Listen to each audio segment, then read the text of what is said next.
Welcome to the second episode of the series where we're catching up with our amazing entrepreneurs from the first class of the accelerator. Everyone, welcome Saba Gul. Hi. Hello. So Saba is the founder and CEO of Bliss. So Saba, do you want to give everybody the elevator pitch of Bliss? Yeah, BLISS is a for-profit social enterprise that enables livelihoods for underprivileged women. We use their skills and connect them to market in a way that is sustainable and profitable for the communities as well as for us. Currently, we're working with about 60 women just outside Lahore, and the skill that we're enabling for them is hand embroidery. So we put their hand embroidery on handbags and sell them globally. So, in terms of the products that you've sold compared to the products that you're looking to launch now, let's talk about kind of the evolution of Bliss over the beginning. So, what would you say from the evolution of Bliss from the very beginning when you started to now? What have been some of the biggest learnings, lessons, like your biggest growth that you've seen? I think one of the biggest things that we did as a company was go from a nonprofit to a for-profit.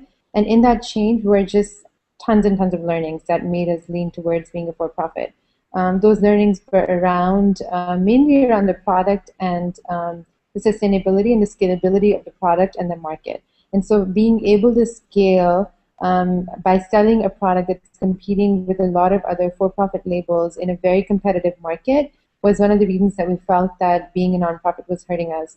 Um, I felt that as a nonprofit, we were attracting the wrong kind of people and the wrong kind of money to the enterprise. One of my main learnings, connect sort of related to what I just said, was that if you're selling a product, then you're really not a good fit. If you're selling a product to a high income market, you're really not a good fit for a nonprofit.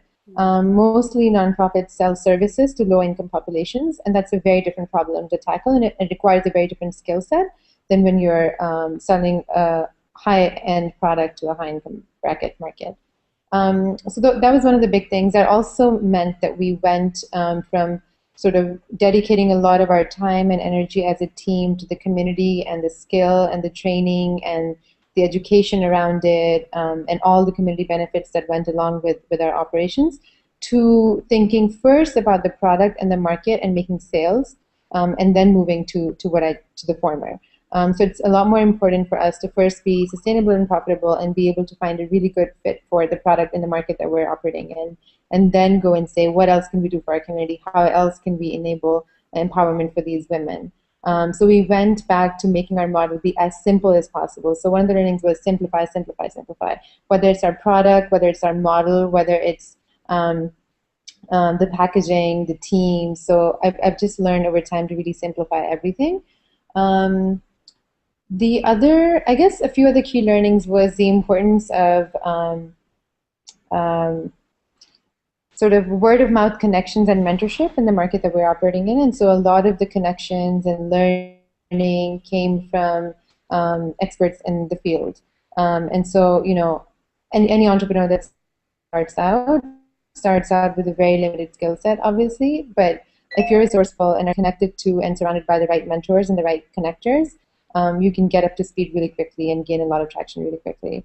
So it's really important to build relationships. As a CEO, one of your primary responsibilities is to build connections and build relationships, not just from the perspective of getting funding and getting your product to sell, but also from the perspective of hiring people.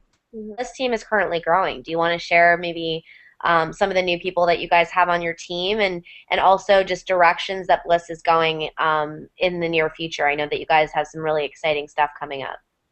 Yeah. The most happening thing right now is that we're launching a new product next month, which seems crazy. But yeah, we're launching our new collection next month, and with the new collection, we're unveiling our new brand, which includes a name change, a new logo, a new website, a very different look and feel for the new products, and it's all focused on becoming more competitive in the fashion industry and sort of viewing ourselves as well as branding ourselves as a fashion label, not as a sort of nonprofit working and making products that are primarily focused towards people who are socially conscious. Mm-hmm. And so in terms of hiring, we're a team of 3 full-time people now, which is the biggest, the largest team that we've had today is 3 full-time people. We have a full-time product designer, and the most recent hire that I made is in production and merchandising. So we have someone who's full-time responsible for all the production stuff, the operations, the relationships with the suppliers, the vendors, the community. Basically, they are the CEO of the product. Awesome. And in the future, we're also looking to hire 1 to 2 new people in the next 2 to 3 months.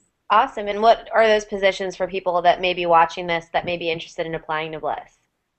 Yeah, we're looking for a graphic slash visual brand designer, and so someone who'll do all our, someone who's very strong technically speaking in terms of graphic design, but also someone who understands branding. And these days, in today's world of sort of technology, like branding happens a lot online through social media, through your website, through your followers on Facebook, Twitter, Instagram, Pinterest, etc. And so we're looking for someone who really understands how to brand our company online as well as offline. The second position that we're hiring for is more of a management position. It's a COO position that I've been looking for forever, but we're still looking for is someone who can strategically guide the company in terms of growth and sales strategy and marketing and hiring and investment and everything basically that I'm doing as sort of a second management position that does a lot of things that I do.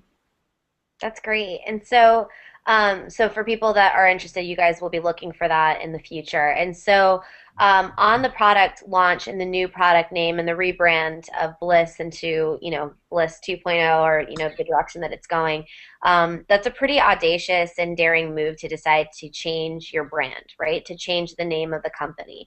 And so, what were some of the thinking that went into that? Like, what made you make that final decision and say, okay, we're changing the brand of this? The reason for changing the name was that Bliss doesn't work as well as a global fashion label name.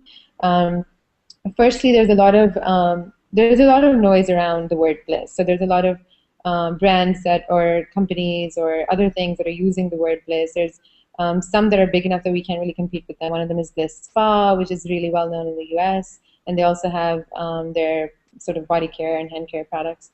That was one of the reasons. The other was that I think that Bliss, for me, when I started out as a nonprofit, worked really well as a nonprofit name, but just doesn't work as well as a fashion label. It doesn't make you think high fashion. It doesn't make you think that this company produces products that are really high end and sort of really high quality, and it just doesn't work. Doesn't fit into that image.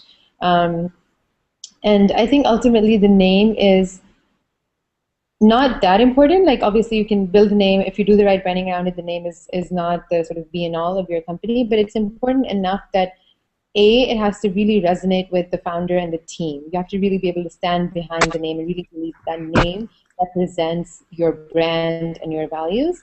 And B, I think it's important to the effect that it should be reasonably unique. And so those two things were what ultimately made me feel that I wanted to change the name. That's great. And I remember, I mean, you talked about actually the rebrand we talked about a lot while in your time actually during the accelerator program. So I'm going to flip a little bit to that and talk about just, I know that you've talked about this a lot and we've been really grateful for you for being a voice ambassador for the i2i Accelerator. But can you just tell for the audience sake a little bit, what were some of the main things that you got out of the i2i Accelerator? I can tell you the top 3 things I think I got out of it. I think the first one was just the ability to gain perspective on my organization, where I was headed, by stepping out of the day-to-day operations, going somewhere else for the weekend, not somewhere else, but like, space-wise somewhere else for the weekend, and being surrounded by people and just thinking and talking to more high-level stuff of your company instead of focusing on, oh, this shipment is going out today and this person is calling me and this email needs a reply. So I think that was really good in terms of being able to step out and look at things objectively and see where we're going and strategize on sort of future vision and mission. The second thing I would say was the mentorship. I think it was really important for me to get that mentorship in a local context. So I do have a lot of mentors and advisors based in the US because of accelerators I did there, but I don't have a network of advisors and mentors in Pakistan who understand the Pakistani market, who understand the Pakistani fundraising landscape, who understand what it takes to build a team in Pakistan and all those things. So I think that was really, really important, was to be connected to local mentors. And thirdly, I would say I think just being part of the community that i2i is and is growing to be, and being an alumnus and being able to reach out to that community forever over time and say, now we need this, or can you help us with this, or talking to other entrepreneurs that are part of the i2i network and getting feedback and inspiration and all of that from them. So I think being part of the community is really important. You are technically our first success story that's come out in terms of an entrepreneur that received investment. Can you share the good news? Because this is something that's happened over the last 2 weeks or Mhm. 3 weeks. We raised our first major round of funding after going through i2i. The money we raised the amount of money, we raised the entire amount that we were looking to raise for the next 18 months. Our need for the next 18 months is covered for now. We're actually projecting to break even by the time we're done sort of burning this cash. And so we may not need to raise a future round after this. Yay! I think along with, yay. And so this investment enables us to roll out our new products and spend, it's hilarious. Yay. With this amount of investment, we're going to be able to roll out our new products, scale, about 3 to 4 times in terms of the women that we're working with, and be able to spend a significant amount on sales and marketing, which was what we were not able to spend on previously. And so I think that prevented us from sort of going all out with launching our new brand and our product and everything. I think that another thing that is really noteworthy for me is that in addition to the funding, I think because of the mix of investors that came on board, they invested as a syndicate. So it's a really good mix in terms of the kind of entrepreneur that the investors are themselves. I really like that they've been entrepreneurs themselves in the past, so they really understand what it takes to build a company. They know that it takes longer than you think it's going to take, that they know it costs more. They really understand it because they've been through it. Also, like, they're very hands-on as investors, and so they're not going to be passive investors who just sort of give us the money and then sit back and watch. They're going to be the kind of people that make connections for us, that give us advice, that really, sort of make things happen for us. And the exciting thing too is that one of them, so from the perspective of us, one of the ones that came in first was an i2i angel investor, and then he brought in people that he knew within his network, some of whom are now joining the i2i Angel Network officially. But that type of syndicate or co-investment model is something that really speaks to what we're also trying to build as well. Just not, and I think this is like the perfect example that epitomizes it, of how you can not only dilute risk, but by also having multiple investors, you can bring in different types of skill sets that can also really help you as an entrepreneur. And I know that the negotiation part was really interesting for you and a huge learning. And so from what you can share, like, what was some of the biggest lessons that you learned in the negotiation process of this investment? Um, so I think one thing would be that, you really have to let your passion shine and believe in yourself and be confident about the fact that you're building something extraordinary and that you deserve that money, and that the value of your company is high enough that it warrants the equity that you're the valuation that you're sort of asking for. I talked to a lot of people who knew the industry, had seen tons of deals, had done lots of valuations, had made lots of investments, and sort of got a lot of input from them in terms of, am I being reasonable? Where should I start? What should be my limits and my boundaries in terms of what I'm going to be okay with if I'm raising this amount of money. And I think that really helped. I talked to people who had been living and working in Silicon Valley as investors and as entrepreneurs, and sort of got ballpark numbers from them, literally just sat down with them and said, this is the amount of money that I'm raising, what should be the ceiling and the floor for when I go to the table, what I should offer. And how should I negotiate this, because I've never done this before.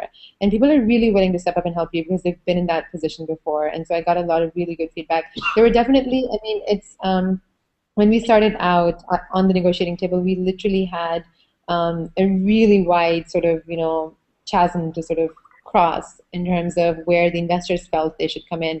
They were looking at something that was like probably 30%, 30 to 35% more than what I was willing to give out to them in terms of equity. And I really stuck my ground, and I think that was really important to do that, because there was one of me and three of them at the negotiating tables, so it's tough to really stick your ground, but I think it's really important to do that. At the end of the day, one of the investors shook hands with me and he was like, "You're a tough cookie," and I took that as a compliment. I think that you should be a tough cookie. at the negotiating table. And I think you should talk to tons and tons of people who really know what you're talking about so that you can go in really informed about things. Like if you're saying, for example, your company is worth $1.5 million, like what are you basing that on? You can get your valuation done from any accounting firm, but you should be like, I literally knew every single cell in that Excel sheet that did my valuation. I could talk about every single thing.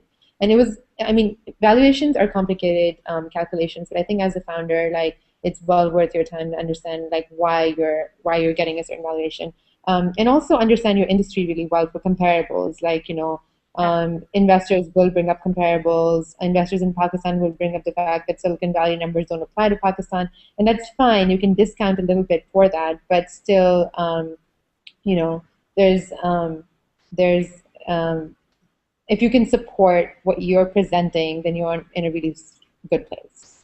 Great.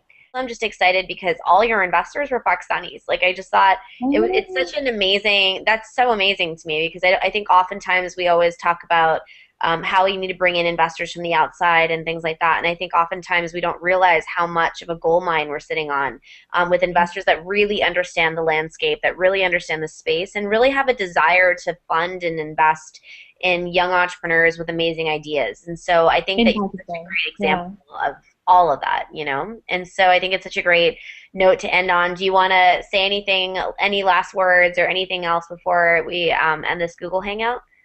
Actually, one thing I'm going to add, just adding to what you were saying, was that I think one of the mistakes I made early on was try to focus almost solely and primarily on the US market for fundraising.